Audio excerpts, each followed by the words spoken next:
Good morning students.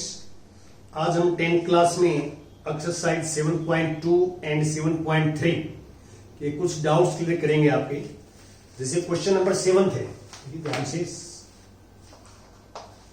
7.2 7th question में statement पढ़ता हूं मैं, आप भी ध्यान से देखें, पढ़िए। बिंदु ए के निर्देशांक ज्ञात कीजिए जहां ए बी एक वृत्त का व्यास है जिसका केंद्र 2-3 है तथा बी के निर्देशांक 1 और 4 है। यहां पे थोड़ा सा यदि आप ध्यान दें कि एक वृत्त है,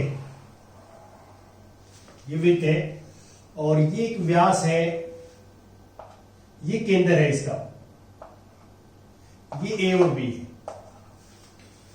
ओ मैं ये मान लेता हूं कि ओ वृत्त का केंद्र है और 7वें क्वेश्चन में दिया हुआ है कि केंद्र है 2-3 और बी के निर्देशांक है 1 और 4। हमें ए के निर्देशांक निकालने हैं, तो हम ये मान लेते हैं, मान लो ए जो है कि निर्देशांक x और y है। हम ये मान लेते हैं कि जो ए बिंदु है, ए बिंदु इसकी निर्देशांक x, y। तो आपको पता है कि ए बी व्यास है तो केंद्र व्यास के ऊपर स्थित होता है और केंद्र व्यास को जो है समद्विभाजित करता है, 2 बराबर भागों में बांटता है। कि यहां पे आप क्लियर देख सकते हैं कि O जो है, O व्यास ए बी का मध्य बिंदु है, मध्य बिंदु है, ठीक है। ओ व्यास ए बी का मध्य बिंदु है जो आप देख रहे हैं, ठीक है। तो फिर हम क्या करेंगे, हम मध्य बिंदु का सूत्र लगाएंगे। अब ये 2 जो है, 2 ध्यान देखिए, 2 कैसे निकाला, x निर्देशांक दोनों ऐड करके 2 से डिवाइड। ये -3 जो निर्देशांक है, y निर्देशांक, ये कैसे आएगा, y निर्देशांक दोनों को जोड़ेंगे 2 से डिवाइड करें। ये जो मध्य बिंदु फॉर्मूला होता है, सूत्र होता है, वो लगाया हमने। अब ये 2 इस साइड में 4 हो जाएगा x + 1, ये 2 इस साइड में -6 हो जाएगा y + 4 और 1 को इस साइड में लेके जाएंगे तो 3 = x और 4 को इस साइड में ले जाएंगे तो -10 = y, ठीक है। x = 3 आ गया और y = -10 आ गया। तो देयरफॉर यहां से जो ए बिंदु के निर्देशांक हैं वो है 3 और -10, 3 और -10, ऐसे हम करेंगे। अब इसके बाद क्वेश्चन नंबर 8 7.1 में 8 क्वेश्चन स्टेटमेंट पढ़ देता हूं, आप भी ध्यान से देखिए 8 क्वेश्चन क्या है। यदि ए और बी क्रमशः -2, -2 और 2-4 हो तो बिंदु P के निर्देशांक ज्ञात कीजिए ताकि ये, देखिए हमारे पास यदि हम इसका डायग्राम बनाएं तो A के निर्देशांक दिए हुए हैं, B के निर्देशांक दिए हुए हैं। A के निर्देशांक -2 और B के जो निर्देशांक हैं वो है 2 और -4, ये निर्देशांक। स्टेटमेंट 8 में आप ध्यान से देखें कि A और B क्रम से -2 और 2-4 हो तो P के निर्देशांक ज्ञात कीजिए ताकि हमें दे रखा है कि AP बराबर है 3/7 AB, तो P रेखाखंड AB पर स्थित हो, P जो है वो रेखाखंड AB पर स्थित हो। तो यहां से हम क्या है, इसका अनुपात निकालेंगे। अनुपात कैसे निकालेंगे, यहां से देखो, हम AB को इस साइड में ले आए तो AP/AB = 3/7। तो इसका मीनिंग क्या हुआ कि AP 3 है, मान लो सपोज करता हूं मैं यहां P है, तो AP 3 है तो AB 7 है, तो AP 3 है तो ये मान लो यहां से 3 है तो ये 7 कब होगा ए बी? जब ये 4 होगा। क्यों? क्योंकि ए बी 3 + 4 क्या हो जाएगा? 7 हो जाएगा ए बी। तो आप ये मान के चलिए कि हमने इसमें जो फाइंड आउट किया है वो बीपी 4 आ जाएगा। बीपी 3:4 क्यों आया? क्योंकि एपी अपॉन एबी, एपी 3 है, एबी कंप्लीट 7 है। तो कंप्लीट 7 है, 3 तो पार्ट है ही, तो अगला पार्ट कितना बचेगा? 4। ये डायरेक्ट आप सोच सकते हैं इसको कि इसका 4 बनेगा। ये ए बी 7 है तो 3 + 4 क्या हो जाएगा? 7।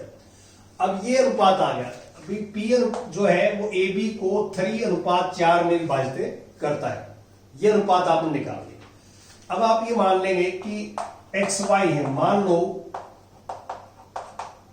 लो पी के जो निर्देशांक हैं एक्स वाई मान लिया। अब आपने विभाजन सूत्र से, जो विभाजन सूत्र है उससे आप x निकाल सकते हैं, x और y। तो विभाजन सूत्र आपको ये बताया हुआ है, इसकी x निर्देशांक साथ मल्टीप्लाई करेंगे 6 आ जाएगा, 3 × 6। इसकी भी x निर्देशांक साथ -8 और नीचे आया 3 + 7, 3 + 4। अब y निर्देशांक इसकी साथ -12, इसकी साथ -8 अपॉन नीचे 3 + 4 और x = ये 6 - 8/7 और y = -20 अपॉन 7। यहां से x आ गया -1/7 और y आ गया -20/7। क्लियर? ये हमारे पास जो है x है और ये क्या है? y। ऐसे में निकालना है। तो इस चीज का आपने ध्यान रखना है कि यहां पे जो AP/AB है 3/7, उससे आप AP/BP निकाल लें। ठीक है? इसको अलग से निकालना मीन्स डायरेक्ट सोच सकते हैं आप कि ये 3 पार्ट है और ये AB कंप्लीट 7 है तो BP 4 हो जाएगा। ये आपने इसमें करना है। अब मैं नेक्स्ट जो है 9th क्वेश्चन की बात करता हूं। क्वेश्चन नंबर 9 देखिए। 9th में स्टेटमेंट पढ़ देता हूं मैं। क्या है? बिंदुओं A और B को जोड़ने वाले रेखाखंड AB को 4 बराबर भागों में विभाजित करने वाले बिंदुओं के निर्देशांक ज्ञात कीजिए। देखिए हमारे पास A और B को जोड़ने वाले 4 बिंदु हैं। ये A है और ये B है। 9th में A का जो निर्देशांक है -2 और 2 और B के जो निर्देशांक हैं वो 2 और 8। 2 और 8। देखिए आपने इसको ऐसे करना है कि 4 बराबर भाग हो जाए AB। तो 4 बराबर भाग कैसे होंगे? पहले तो 2 बराबर भाग करने पड़ेंगे आपने इसके, 2 बराबर भाग। अब ये बिंदु ये है कि जो इसके 2 बराबर भाग करता है। ये मान लो P है, P। तो P AB का मध्य बिंदु है, 2 बराबर भाग हो गए। और फिर AP का मध्य बिंदु ये हो गया और BP का मध्य बिंदु ये हो गया। इसका नाम क्या रख देंगे? इसका नाम R रख देंगे। ठीक है? तो AB का मध्य बिंदु P है और AP का मध्य बिंदु यहां मान लो P क्यू रहता हूं मैं, क्यू और या तो ये 4 बराबर भाग में 1 2 3 4। तो मध्य बिंदु जो है प्रमेय से हम निकालेंगे यहां पे। तो आप लिखोगे कि P जो है बिंदु P AB का मध्य बिंदु है।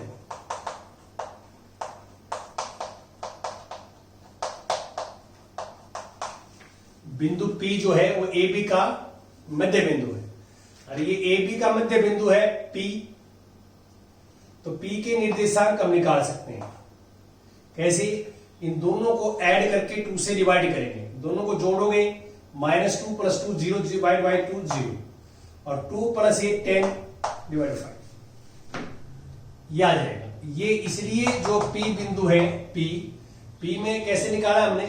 मध्य बिंदु जो है सूत्र होता है कि x और x निर्देशांक जोड़ेंगे -2 + 2 0/2 0 और y निर्देशांक जोड़ लेंगे 2 + 8 10 / 2 5। ये डायरेक्ट आ जाएगा। अब क्यू एपी का मध्य बिंदु, आप लिखो अब क्यू बिंदु, क्यू एपी का मध्य बिंदु है, मध्य बिंदु है। तो ये मध्य बिंदु, तो ए भी हमारे पास है, पी भी हमारे पास देख रहे हैं, तो देयरफॉर क्यू जो बिंदु आएगा, दोनों एक्स निर्देशांक जोड़ देंगे और 2 से डिवाइड करेंगे, -2 + 0 -2 2 से करेंगे तो 1 आ जाएगा। इन दोनों को जोड़ोगे 7/2 और आर जो है, आर बीपी का मध्य बिंदु है, मध्य बिंदु है।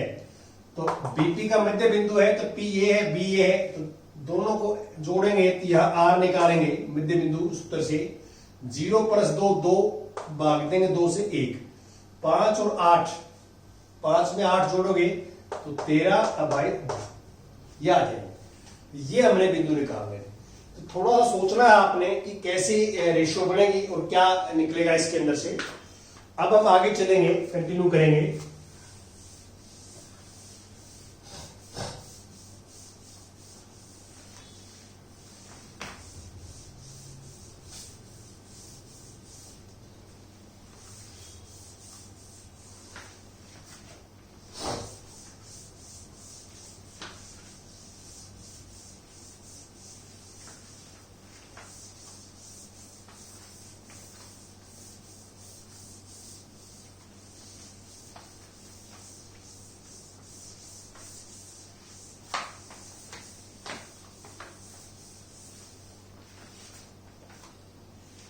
हाँ जी,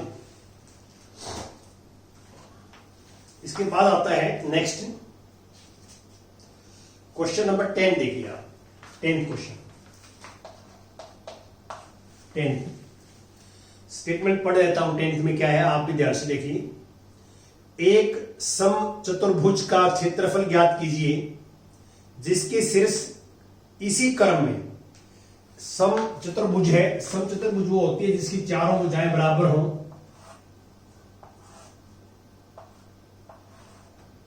ये है ए बी सी डी, चारों भुजाएं बराबर हैं इसकी, ये समचतुर्भुज है। और इसके जो पहला बिंदु के निर्देशांक है ये, दूसरे के 4 और 5, -1 और 4, -2 और -1। और हमें इस समचतुर्भुज का क्षेत्रफल ज्ञात करना है। देखिए आपको पहले तो ये पता होना चाहिए कि समचतुर्भुज का क्षेत्रफल क्या क्या होता है, क्या फार्मूला होता है। एक तो ऐसा हो सकता है कि आप कोई भी एक विकर्ण मिला लें, आप चाहे आप बीडी को मिला लें या एसी को मिला लें, एक विकर्ण को मिला लेंगे। एक विकर्ण एसी मिलाते 2 त्रिभुज बन जाएंगे और दोनों त्रिभुजों के आपको निर्देशांक दे रखे हैं, शीर्षों के निर्देशांक, और आप फार्मूला आपको बताया हुआ है कि त्रिभुज के शीर्षों के निर्देशांक आपको दिए हो तो आप त्रिभुज का क्षेत्रफल निकाल सकते हैं। ये फार्मूला आपको 7.3 में करवा दिया, उसका यूज कर सकते हैं आप। और दोनों त्रिभुजों का क्षेत्रफल निकाल के और ऐड कर देंगे, जोड़ देंगे तो हमारे पास आंसर आ जाएगा। लेकिन एक सूत्र यह होता है कि 1/2 गुणा में पहला विकर्ण गुणा में दूसरा विकर्ण। देखिए ये जो है ना, ये मिला दिया मैंने और ये मिला दिया। ये वैसे 90 डिग्री पे काटते हैं जरूरत पड़े तो हमारे को, लेकिन यहां पे हमें जरूरत नहीं है। हमें ये प्रॉपर्टी का पता होता है कि समचतुर्भुज के विकर्ण एक दूसरे को 90 डिग्री पर बाइसेक्ट करते हैं, 90 डिग्री पर एक दूसरे को समद्वि बाधित करते हैं, ये कहना है। अब फार्मूला क्या होता है कि समचतुर्भुज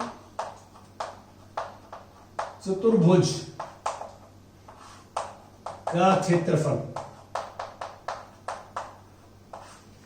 1/2 गुणा में पहला विकर्ण गुणा में दूसरा विकर्ण, पहला विकर्ण गुणा में दूसरा विकर्ण, ये हम लगाते हैं। या इन दोनों को इकट्ठा लिख सकते हैं कि विकर्णों का गुणनफल, विकर्णों का गुणनफल। तो यहां पे आप क्या करेंगे, दूरी सूत्र से AC निकाल लेंगे, दूरी सूत्र से AC और दूरी सूत्र से BD निकाल लेंगे। ये सिर्फ मैंने हिंट देना था कि दूरी सूत्र से AC और दूरी सूत्र से BD निकाल के यहां लिख देंगे फार्मूले में, और ये आपके पास जो है गुणा करोगे इसकी, तो हमारे पास सम चतुर्भुज का क्षेत्रफल आ जाएगा। ये जो है फार्मूला आपने याद भी करना है, लेकिन ये सम चतुर्भुज के लिए लगेगा, इस बात का आप ध्यान रखें। सम चतुर्भुज का फार्मूला 1/2 गुणा पहला विकर्ण गुणा में दूसरा विकर्ण। तो ये हमारे पास होता है सिस्टम। इसके बाद में 7.3 एक्सरसाइज के आपके कुछ डाउट्स भी करता हूं। 7.3 के क्वेश्चन नंबर 3, 7.3 स्टेटमेंट में पढ़ देता हूं। 7.3 में क्वेश्चन नंबर 3 की आप भी ध्यान से देखें कि शीर्षों 0,-1, 2,1, 0,3 वाले त्रिभुज की भुजाओं के मध्य बिंदुओं से बनने वाले त्रिभुज का क्षेत्रफल ज्ञात कीजिए, और इस क्षेत्रफल का दिए हुए त्रिभुज के क्षेत्रफल के साथ अनुपात भी ज्ञात कीजिए। यहां पे देखिए हमारे को एक त्रिभुज दिया हुआ है, इसके बिंदु दे रखे, मान लो ये ABC है, तो A के जो निर्देशांक दिए हुए हैं 0-1, B के जो निर्देशांक हैं 2-1, और C के जो निर्देशांक हैं 0-3। ये एक त्रिभुज है। अभी कहता है कि इस त्रिभुज में 3 भुजाएं हैं, 3 भुजाओं के मध्य बिंदु ये D है, ये E है और ये F है। ये तीनों भुजाओं के मध्य बिंदु है DEF। अब हमने ये करना है कि जो त्रिभुज के मध्य बिंदुओं को मिलाने से जो त्रिभुज बनेगी, हमने DEF का क्षेत्रफल निकालना पहले, और फिर इसका क्षेत्रफल का अनुपात पूरी त्रिभुज के क्षेत्रफल के अनुपात के रेशो निकालेंगे, कितने अनुपात आएगा। तो पहले तो हम ABC कंप्लीट पूरी त्रिभुज का क्षेत्रफल निकालेंगे फॉर्मूले से। तो आप लिखेंगे त्रिभुज ABC का क्षेत्रफल 1/2। देखो मैं यहां से स्पोज कर लेता हूं कि ये x1 y1 है, ये x2 y2 है और ये x3 y3 है। यहां थोड़ा सा नीचे लिख लिया करो ताकि आपको फार्मूला लिखने में इजी हो जाए, आसान हो जाए सोचने में। पेंसिल से लिख लिया करो। अब सबसे पहले आता है x1 0 है, 0 ये लिखने की जरूरत नहीं, 0 के साथ मल्टीप्लाई में 0 आएगा x1। फिर आएगा x2 2 है, x2 यहां आया तो y3 माइनस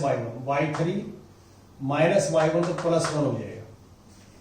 और फिर x3 0 है, 0 के साथ लिखने की जरूरत ही नहीं है। देखिए ये दोनों चीजें मैंने यहां नहीं लिखी कुछ भी, क्योंकि यहां हम कुछ भी लिखें, जिसमें x1 है तो y2 माइनस y3 आएगा। यहां कुछ भी आए 0 के साथ मल्टीप्लाई हो 0 चला जाएगा। ये 1/2 और ये 0 है, ये 0 है, तो ये कितना होगा 8 होगा। 8 मल्टीप्लाई करेंगे, देखो आप 8 आएगा, 8 2 से कैंसिल हो जाएगा इसे, तो ये 4 इतने जो है वर्ग मात्रा। ये पूरी ABC त्रिभुज का क्षेत्रफल निकाला हमने। अब हम क्या करेंगे, D निकालेंगे। देखो D जो है वो BC का मध्य बिंदु है, स्टेटमेंट के हिसाब से BC का मध्य बिंदु। तो मध्य बिंदु सूत्र जो होता है वो ये है कि दोनों x y जोड़ेंगे। देखिए x निर्देशांक निकालें D का, हम x और x जोड़ेंगे। 2 + 0 2 डिवाइड बाई 2 1, 1 + 3 4 डिवाइड बाई 2 2। और ये मेरे पास है, इसमें जोड़ेंगे तो डिवाइड बाई 2 0 आ जाएगा, और इसमें जोड़ेंगे तो 2 आएगा, 2 डिवाइड बाई 2 1 आ जाएगा। और अब ये देखो इन दोनों को जोड़ोगे तो 2 को 2 से करेंगे तो 1, इसको जोड़ोगे 0 0 को 2 से 0 है, ये आएंगे। ये तीनों DEF, ये तीनों आपने मध्य जो है बिंदु सूत्र जो होता है, मध्य बिंदु सूत्र, उससे आपने निकाल दिया। ठीक है। अब हम त्रिभुज DEF का क्षेत्रफल निकालेंगे। त्रिभुज DEF का क्षेत्रफल 1/2। अब इसमें सपोज कर लें x1 y1, ये x2 y2 और ये x3 y3। ये तो फॉर्मूला के अकॉर्डिंग हमने सिंबल्स लेने हैं बस, ताकि आपको क्लियर हो जाए कि हम क्या करना चाहते हैं। x1 1 है, y2 minus y3, y2 minus y3, फिर आएगा x2 0 है, 0 की लिखने की जरूरत ही नहीं है। फिर x3 1 है और 1 है, तो यहां पे क्या होगा, x3 लिखा तो y1 माइनस y2, तो y1 माइनस y2 2 माइनस 1, तो 1/2, ये 1 बनेगा, ये 0 बनेगा, ये 1 बनेगा, तो 1/2 इंटू 2 करके 1 आ जाए, 1 वर्ग मात्रा यार। अब आप निकालोगे कि हमें ये निकालना है कि त्रिभुज DEF का क्षेत्रफल भाग में त्रिभुज ABC का क्षेत्रफल। DEF का तो 1 है, ABC का जो है, तो यहां जो अनुपात आएगा वो 1:4 आ जाएगा, 1:4। तो हमें अनुपात निकालना था। इसमें आखिरी में आप ये लिखोगे कि हमें जो निकालना है, इसमें हमें निकालना है क्वेश्चन नंबर 3 में कि अनुपात आ जाएगा 1:4, 1:4। ये अनुपात ही है, भाग में जो लिखना होता है ये अनुपात ही है। इसको 1:4 लिख दिया, 1/4 लिख दिया, इसमें कोई अंतर नहीं है, एक ही बात है। और अब हम क्वेश्चन नंबर 5 की बात करेंगे। 7.3 पांचवा क्वेश्चन। स्टेटमेंट पढ़ता हूं, क्या है। कक्षा 9 में आपने पढ़ा है अध्याय 9 उदाहरण नंबर 3। यदि किसी त्रिभुज की एक माध्यिका उसे बराबर क्षेत्रफलों वाले 2 त्रिभुजों में विभाजित करती है, तो उस त्रिभुज ABC के लिए इस परिणाम का सत्यापन कीजिए, जिसके शीर्ष ये देखो। ABC एक त्रिभुज हम लेंगे, ये त्रिभुज है, ये एक बिंदु है, पहला बिंदु A है 4 - 6, और दूसरा बिंदु है B बिंदु है 3 और -2, और C बिंदु है 5 और 2। ये हमारे पास बिंदु है जो आप देख रहे हैं। अब इसमें बिल्कुल बताया हुआ है कि एक माध्यिका 3 होती है त्रिभुज में। माध्यिका होती क्या है ये आपको पता होना चाहिए। जैसे हम किसी भी भुजा का मध्य बिंदु ले लें, जैसे मान लो BC है, BC का हमने मध्य बिंदु ले लिया D ले लिया। किसी भी भुजा के मध्य बिंदु को सामने वाले सिरे से मिला दें, तो ये माध्यिका कहलाती है, जो एक बिंदु से गुजरती है, एक माध्यिका है। तो ऐसे 3 माध्यिकाएं होती हैं त्रिभुज में। तो हम D कैसे निकालेंगे? हम D BC का मध्य बिंदु है, तो D BC का मध्य बिंदु है, तो x निर्देशांक x जोड़ देंगे, 3 और 5 8, 2 से डिवाइड करेंगे तो 4, y जोड़ देंगे, -2 + 2 0 डिवाइड बाई 2 0। अब हमने ये सिद्ध करना है। यहाँ पे देखो, हमने ये करना कि एक त्रिभुज ये बनेगी, एक त्रिभुज ये बनेगी, इन दोनों त्रिभुजों का क्षेत्रफल बराबर है, ये सिद्ध करना है। तो अब यहां पे हमने जो सिद्ध करना है वो ये करना है, सिद्ध करना है कि area of ABD equal to area of ACD। तो आपने कुछ नहीं करना। देखो ABD में तीनों बिंदु हैं, AB बिंदु है, BB CB D भी आपके पास है। तो तीनों बिंदुओं से आप एरिया ऑफ ABD निकाल लेंगे। ये भी तीनों बिंदुओं के निर्देशांक हैं, ACD निकाल लेंगे, और आप देखोगे दोनों त्रिभुजों का क्षेत्रफल बराबर आएगा। तो ये सिद्ध हो जाएगा कि त्रिभुज की एक माध्यिका त्रिभुज को 2 बराबर क्षेत्रफल वालों त्रिभुजों में विभाजित करती है। यही हमने इसको सत्यापन करना है कि दोनों त्रिभुजों का निकाल लेना आप, और ये दोनों का बराबर आ जाएगा। आप कह देना कि माध्यिका जो है वो त्रिभुज को 2 बराबर क्षेत्रफल वाले त्रिभुजों में विभाजित करती है। Thank you very much.